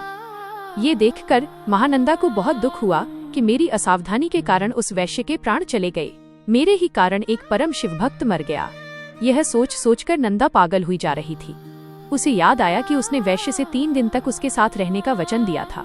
तब महानंदा ने अपना सारा धन, रत्न, आभूषण आदि सभी बहुमूल्य वस्तुएं आदि प्रसन्नता से ब्राह्मणों को दान कर दिए और स्वयं उस वैश्य की चिताग्नि में कूदने लगी।